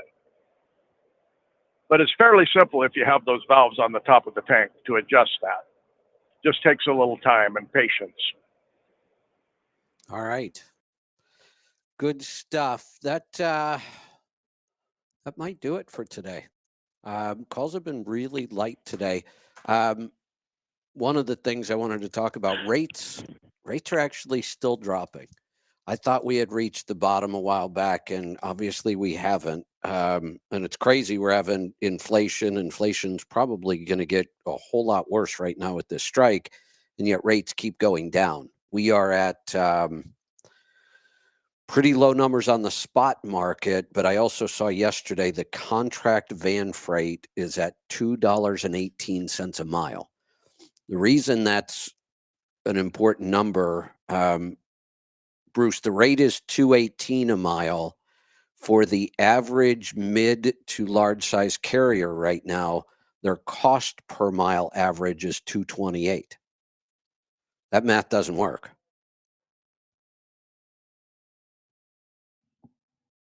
Bruce? Yeah, go ahead. Oh, yeah. Did you hear that? The rate numbers and the cost per mile for the fleet? I was looking at something. Go ahead and say that once more. Yeah. So I was just, we go over rates every Monday and I follow this. So the average cost for a mid to large size fleet right now per mile, this includes driver pay, everything. The average is $228 a mile. That's what it costs them to run the truck. The average contract rate right now, not spot market, the average contract rate right now is $218 a mile. Oh, well, it goes to show why a lot of fleets are going out of business now in the last 4 years. Yep, a whole bunch more. And that number just dropped again. So the contract freight keeps dropping and inflation keeps going up. I can't imagine how we're not going to lose a lot more carriers here pretty quick. And if this strike does what we think it's going to do, it's going to be even harder on trucking. Costs are going to go up, and there's going to be, in some places, a lot less freight to move. Mm-hmm. In 1969, my first job at Motor Freight Express was our midnight dock foreman, and I was told then that Bertram Hofberger, who owned National Bohemian Beer and Motor Freight Express, and I think one of the football or baseball teams in Baltimore, he was losing a nickel a mile. Yeah. Yeah. And I said to the union employees, and they wanted to talk strike. I'm 19 years old, right? I'm going to working midnight and going to community college by day. I said, do you really think that going on strike's the answer here? Do you think he's going to keep this company? And their answer was, he'll never get rid of us. Well, Motor Freight Express has been gone for a long time. Yep. Why would you keep something that's losing a nickel a mile? Right. That's just, and that now we're at the point where the average truck on the road might be losing 10 cents a mile for the fleets. This is where the owner-operators do have an advantage. I mean, it's not good times, and these are horrible rates, but you can still make some money. So Fred Koch just posted something that says, I'm no mathematician, but I'm not bad at math. Can somebody please explain? And there sits Ocasio-Cortez. Says AOC went into office broke, and in 5 years she's worth $29 million on a $155,000 salary. When does her investigation begin? There you have it. Yep, that's exactly right. All right, let's. So, Dan, hey, I want to say Dan Humbry, the guy that was stuck chest deep in the snow in our snowmobile conference. Yeah. He's now driving tanker, has his 379 getting set up to haul with Jeff Nelson at Turnaround Transport in Moberly, Missouri. Well, Jeff had bought Carl Kellner's 99 379 Pete with the 2WS Cat with all of our stuff on it, and the 264 gears. So while Dan's truck is being worked on, he's driving Carl's old truck. And he called me yesterday and sent me a picture. He said, I can't believe how nice it is to drive a truck with 264 gears. Ah, interesting. He said, I hear you and Kevin talking about it all the time, but now that I'm finally feeling it, what a difference. There you go. No. Good stuff. Yeah. All right. Brian, what's on your mind? Yes, Kevin. Hey, I got a 2018 579 Peterbilt. Always battery issues. I've got 3 batteries. I pull a dump trailer with an electric tarp on it. And I have the feed wires for the tarp switch hooked to the center battery. And it seems like it always shortens the life of that battery. Would it help if I added a 4th battery, like a deep cycle marine, to hook the tarp wires to? It pulls a lot of amperage. The motor would be like a small winch motor. Yes, it would help. For one, three That's what I was wondering. batteries. Yeah, three batteries. It's really math. The more batteries we add, the more battery capacity we add, the better things work. It's just a matter of space and weight and all those other things. But the other thing that you're doing, you're taking a lead acid battery that is not designed to be discharged and recharged over and over and over. And you're using it a lot. You're pulling a lot of amps. You're drawing it way down. Now, it should be pulling from all three batteries, but maybe because it's directly connected to that one, it is harder on that battery. But the answer really is, if you could isolate a deep cycle battery, or how many times a day do you use that tarp? Run that switch 10 to 12 times a day. Oh, okay, that's a lot. I use it. I use it a lot. Yep. I would consider, maybe even if you're gonna isolate it, maybe even run a lithium ion or a lithium iron phosphate. Great. Because I just tie it in series parallel with the other three, so the alternator would charge it. Well, there's a couple ways you could. How would I do that? Well, so, there you could, and I don't know. Leroy might be able to help with this. It sounds to me like the better way to do this might be to put it in so it's being charged by the alternator. Obviously, we got to charge it, but isolate it from any draw other than that tarp motor, and use a battery isolator to do that. We can send a charge in one way, but not draw off of it the other way. Oh, okay. I see what you're saying. Yeah. So in my mind, and I think this is right, we would almost treat it like a start module, because that's what we do with a start module. It's wired in, but it's got an isolator. So on a start module, we isolate it to the starter. Nothing else can pull power off of the start module except the starter. In yours, I'm thinking it would make more sense to isolate it so that the only thing that draws from it is that tarp motor. Is the tarp motor, because I'm on my fourth set of batteries, and this truck's 7 years old. Yeah, they're lead acid batteries are not designed for that kind of load when it's being discharged over and over and over. Yeah, I always had it on the center battery, and I hooked it on the end one this time, and I want to load test those batteries. Unhook them and load test them, and I want to see, process of elimination. Is that what it is? If that end battery is weak, then that's what it has to be. Well, I think is the tarp motor. I think you're drawing from all three batteries. Maybe the one that it's connected to gets it a little worse, but it's why you're going through sets of batteries, because you're discharging them all, and it's just not good for you. And I never run it without the truck running. So the alternator's putting voltage out. Right, but it's not enough to take up the kind of amperage that motor's taking 10 to 12 times a day. That's a lot. Leroy, am I thinking right here? Does that make sense to you? Did we lose Leroy? He fell asleep. Bruce? Bruce, are you still there? No, I'm here. I wonder what happened to Leroy. Do you know more? I don't know, man. I still see him on the board. Maybe maybe there was a question and he was needed in the dyno room. Yeah, it could be. Yeah. Well, I think maybe he needed a pit stop too. It could be. I think I've got that when there's no commercial break, sometimes you just have to run away from the phone for a minute.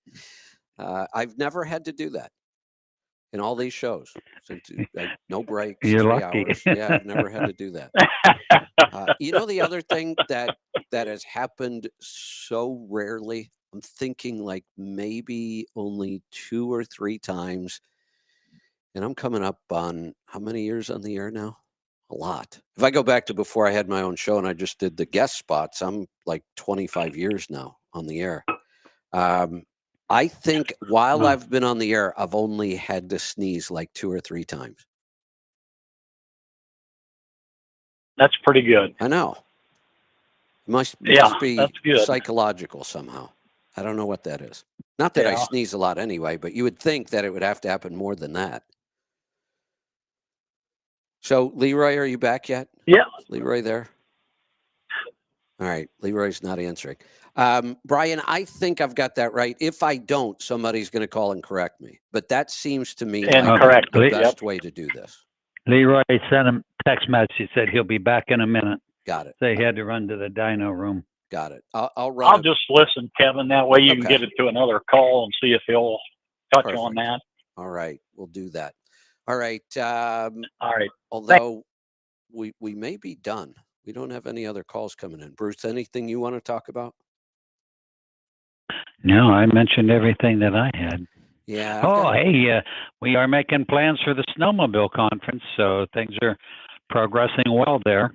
And Okay. it's going to, the place we're going to be, they have rental sleds and they have 850 Skidoo turbos. Ooh. So, yeah. Look at that. I'm telling you, if you think you want to rent a turbocharged sled, you have to, with great power comes great responsibility. And you have your life on your throttle. So it's going to be at the Beaver Creek Lodge, and I think it's Logan, Utah, up by Bear Lake. It's a beautiful riding area. We rode there one other time. Bear Lake is like crystal clear, and they say it's connected to a lake in Minnesota by an underground river because both lakes feature the same fish. Interesting. Huh.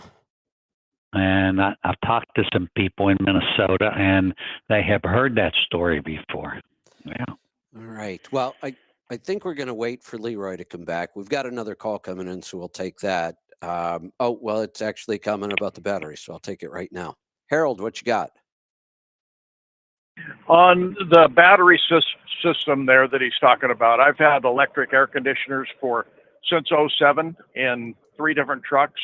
AGM batteries would solve his problem, because if you put the lithium iron phosphate 4, you need a different charging system for that battery, Kevin.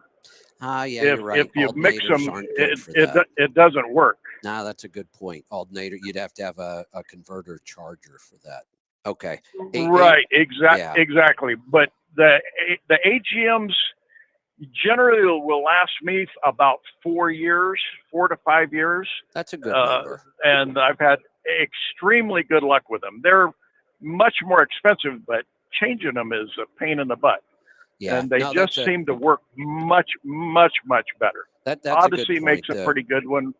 The alternator will charge that AGM much better than a lithium, any kind of lithium. So I keep forgetting on the coaches and the RVs, we always have the converter chargers. You can run any battery you want. Right. Yeah, that could be a major problem mixing them, I think, without the proper stuff in there. You don't want to get into that situation.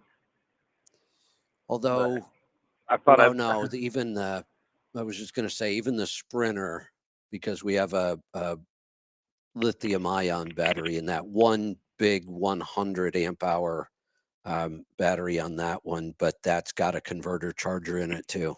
Yeah, they almost always do. Is that the only battery?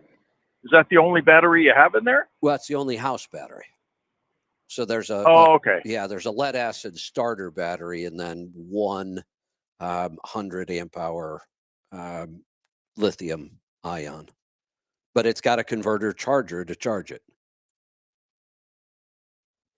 Right. Yeah. That's the difference. Good definitely point. something to consider when you're putting different batteries in there. Yeah. No, that's a good point. So I just thought I'd throw that out. Yeah. No. Good point. Thank you for that. Same setup I described, but use the AGM or a deep cycle instead of a lithium ion. Let's take another call. Let's go to Washington. Arthur, welcome.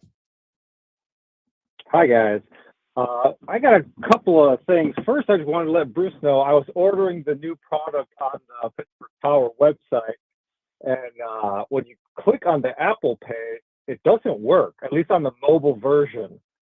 So maybe something you guys should look into. Every time I go through it, it just keeps kicking it back out. You mean trying to buy the flashpoint? Yes. When you go to the checkout screen, you got like those the quick pay, the little buttons up top, and at least every time I clicked on the Apple Pay, it just keeps kicking it back out.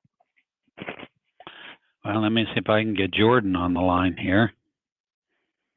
And I he's did the one go that ahead handles and that. order it when I got home, so I already received it, but I just wanted to let you guys know about that. That at least on the mobile version, when you click on the Apple Pay, it wouldn't let me finish the checkout process, and it would kick it back out, and then the Apple Pay button would disappear.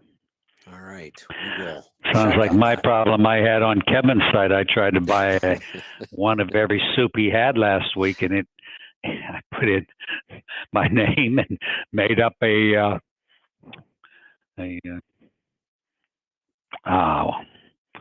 I have a second brain fade today. Password. Yeah. And I have to put it in a second time, and it wouldn't accept it the second time, so I couldn't buy any soup. So today I asked Angie, send me one of every one. She said, we're out. And hopefully, that's all manufactured here in the United States. So hopefully we'll be able to restock with everything going on. We're still waiting on Leroy. While we do, I'm going to Hold on. I'm back. Oh, okay. There you are. Leroy, I think we got the answer on this, but I was going to ask your advice. We had a caller. He has 3 batteries in a truck, but he's got an electric tarp system, and he runs that tarp 10 to 12 times a day. And he's been going through lead acid batteries like crazy. I mean, they're just not holding up at all. So I recommended putting in, first I said a deep cycle, and then I said, no, if we're going to isolate it, go ahead and use a lithium ion or lithium iron phosphate. But my idea was add it, so you still keep your 3 lead acid. You add this one, but you isolate this battery to only draw from that motor. Kind of the way we do with the start module, we only allow the starter to draw from it. I wanted to get your opinion if I was thinking about that right. And then somebody called and said, Harold, did the lithium ion or iron phosphate might not be a great idea because the alternators aren't good at charging those. I'm used to RVs where we always have a converter charger for them. So, but I think a deep cycle that's better at being charged and discharged and isolate it would make more sense. What do you think? Yeah, that's definitely one way to do it. I mean, when he says the batteries are dying, like all 3 batteries are dying at once? Or... Well, they're not lasting. The life of them isn't lasting because they're just not designed to be discharged over and over like that. And if he's running this electric motor 10 to 12 times a day, I think it's just hard on those lead acid batteries. Yeah, that must be quite the tarp, quite the tarp system that pulls that much power. I mean, because you have a situation where, I mean, you can discharge those batteries a bazillion times. I mean, they start the truck every day, and I mean, well, yeah, you can start multiple times, right? Yeah, but if you're deeply discharging them, like if he's not running the truck and it deeply discharges the batteries, then yeah, you're going to shorten the life of them. So maybe having some sort of isolated battery system that has enough battery capacity to run that. Then you're not buying all 3 batteries at once, but you're, just transferring all that load to just one battery. Generally, more batteries is better, because you just have more capacity and more charge. That was the first thing I said, that battery capacity is just math. The more capacity you have, the better everything's going to work. All right. We've got a couple more questions. I have Jordan here. I think he's supposed Jordan. Okay, go ahead. Bruce called him over. Yeah. He's staring at me. Yes. So go ahead, pick up Is the fella still on that was having trouble with the website on ordering the flashpoint?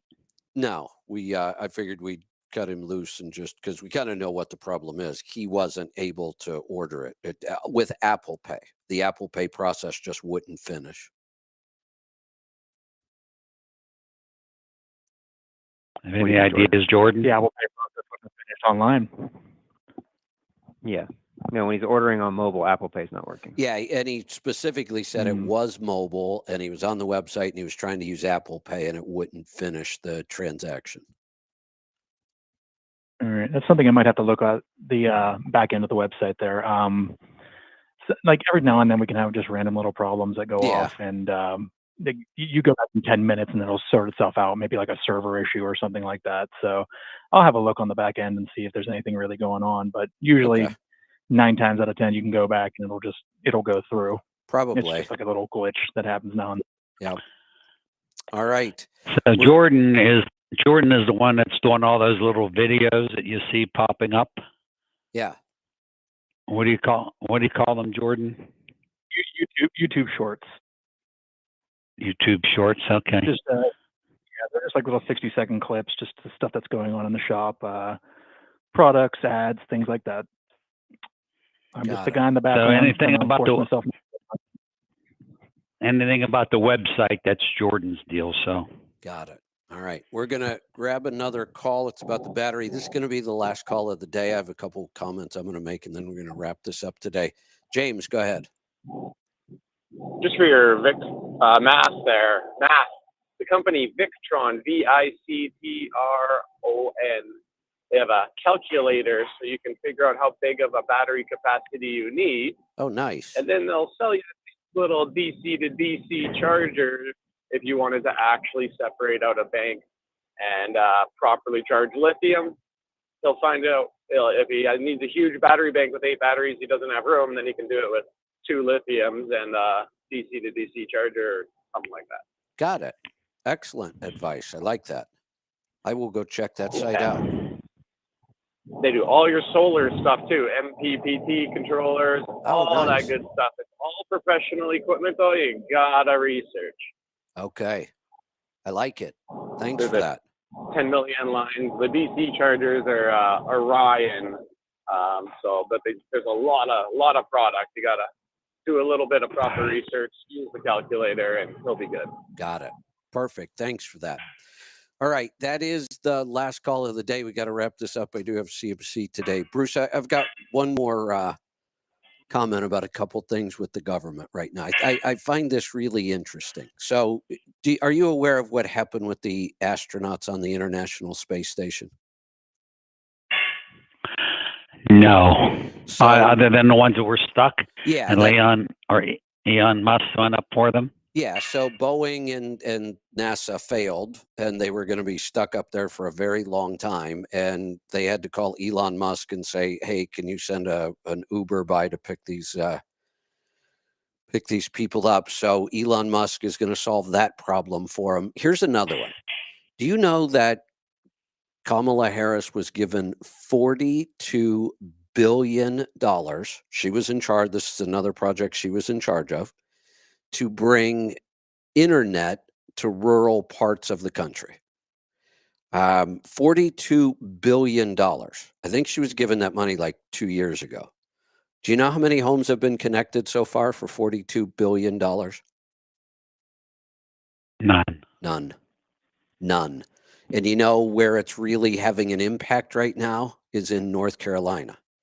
Now, when they first put out this project, they needed vendors to go connect the rural areas to the internet, and they had $42 billion.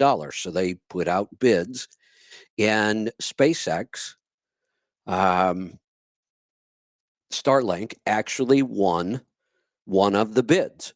And the bid that they won was North Carolina, except for some reason, after they won it, the FCC came in and revoked their contract, just theirs.